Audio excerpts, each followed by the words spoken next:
Hey guys, this is Jared again. I just wanted to make a quick video today about something. I'm trying to do videos every day, not only because it helps me, but hopefully eventually it'll get out to somebody and help them. Just talk about a little bit about my life as an addict, things that I do to stay healthy, and triggers, a little bit of everything. You know, I've been using since I've been 12 years old. I remember I had my first drink was with my cousin. It was hot damn. We were playing quarters. That was my first drink, 9 years old.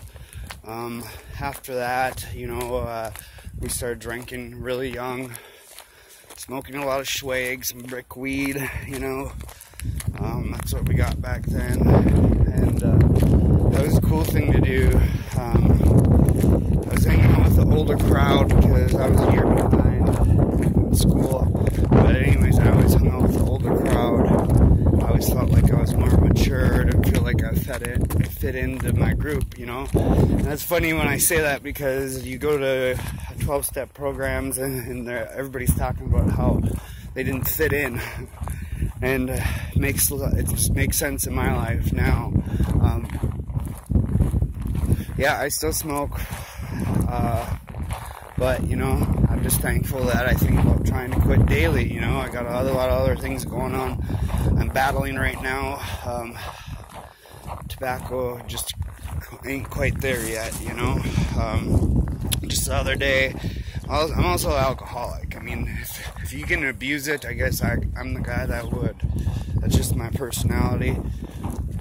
I didn't ask to be like this, you know, and I don't ask to be babied because of it. You know, I don't want sympathy from anybody. You know, this is something, I don't know what happened. Why do people die? I mean, I don't know. Like, why do people don't ask to be diabetic? People don't, you know, but I guess some people, and the big thing is disease, and I don't even want to get into that. Is it a disease or not? That's just a whole new video in it itself. You know, kind of the other day I was at a meeting. I go to 12-step meetings, and someone had a beer bottle. It was it looked like a beer bottle, and I'm like, man, you know, right away I think about beer. Using, you know, this is always a tough topic, and to come out in public and just tell people that you used to use needles is pretty weird. But you know, there's a lot of people out there that do it, and thank God that I have been tested, and I you know, don't have any issues with that. I never shared. You know, with my drug usage when I was younger, in my drinking days, you know, high school and stuff, get drunk and have a lot of one-night stands, but for the majority of my adult life, I keep that pretty close. You know, I think sex is meant to be with two people that are really in love. I mean, there's a difference between fucking and making love. So I don't just, you know, sleep around.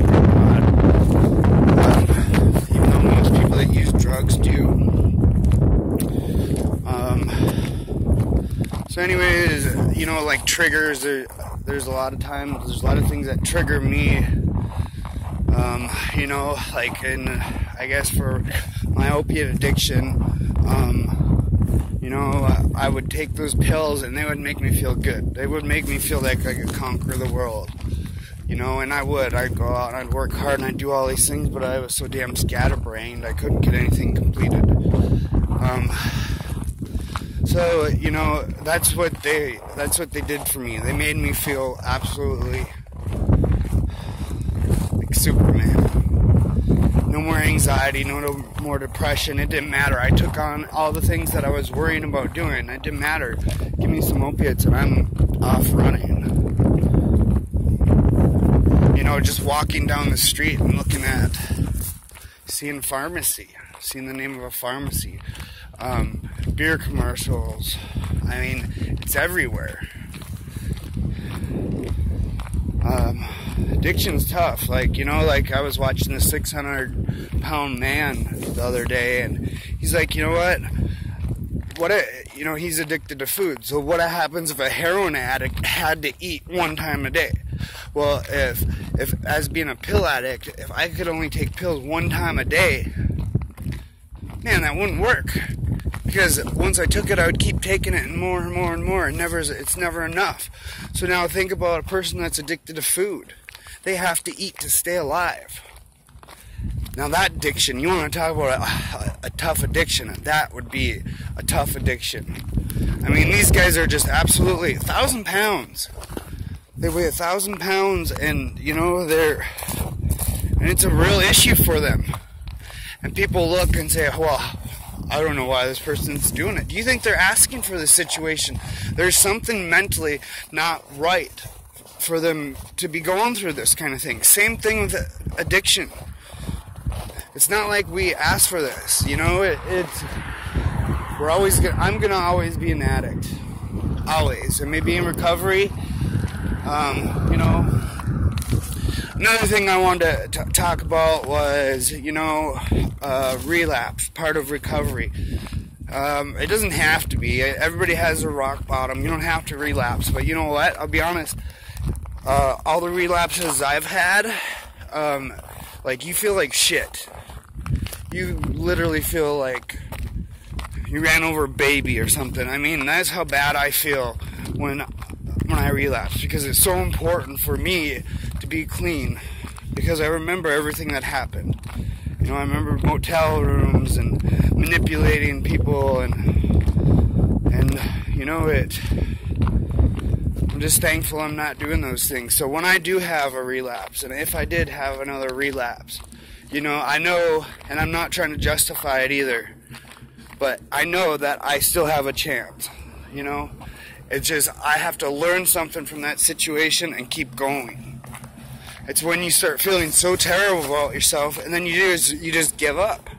You can't give up, I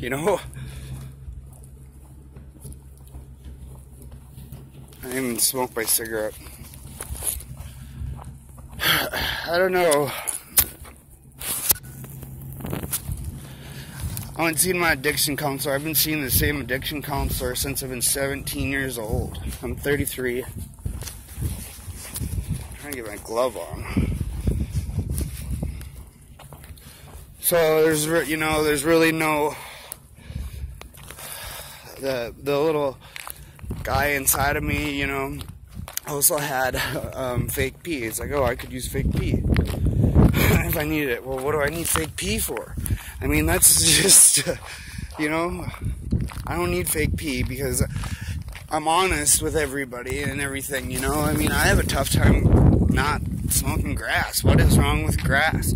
It's like, if you don't do it at work, what I do my time after work, should be nobody's business. My real problem is pills. But you know what? If I start doing one thing, it leads to the next, to the next, to the next. That's just the way it is for me. I can't just go have one beer. I could probably go to the bar and have a drink and put it down. But once I get drunk, who knows what's going to happen then? Because then I'm going to want to party. And I'll end up doing all kinds of things, I end up drinking, I end up going home with somebody I don't want to be with.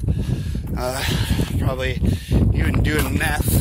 I mean, that's the most worst thing ever. I mean, I can't even tell you, I don't even like it at all. But you know what, with that thing, once you take it, it's like you just want more and more and more. It's just so addictive and so terrible. That's straight up. The devil made that. Satan made that and sent that here.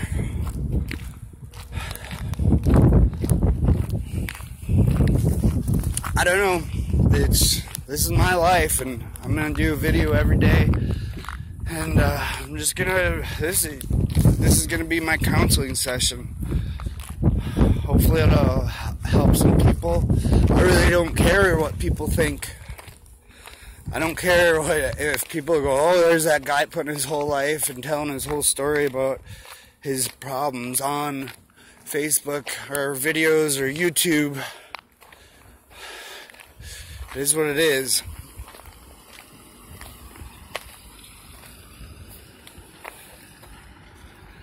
Someday it'll be nice to look back, and even now I look back and realize that I've made big leaps, but there's still a long ways to go. But I don't know, if you got a lot of rambling, if you got anything out of this video at all, is just don't give up. If you end up relapsing, don't give up. It's not, hopefully you can just learn something from it. Learn from it and just start over, because no addict or alcoholic is any different than you. They're one drink away from being gone again. It's so quick, it's so easy too. So you gotta look for those triggers, those little things that remind you of what you used to do, that would those little things like the root beer bottle that looked like beer, that reminded you that time at the bar when you had a lot of fun, and then you start thinking about the fun, but you don't think about the shitty time. That's what happens when you think about relapsing. You need to start thinking about the shitty times, not the good times, because it's all going to be good for a minute. But you know what? Once you, as far as my experience is, once you become an addict and you realize you're an alcoholic, that fun is gone. There's no more fun trying to do it. You keep on trying to go find that fun, there's no fun there. It's over. So it is something that we're fighting, that I fight, and that a lot of other people fight daily, So if you guys want a way out, there's ways out. 12-step programs work. To go through withdrawals, there's a product called Kratom. Look it up now. Do your research on it. Pass this video along to your friends. Subscribe to my YouTube channel. And I love you guys. God bless.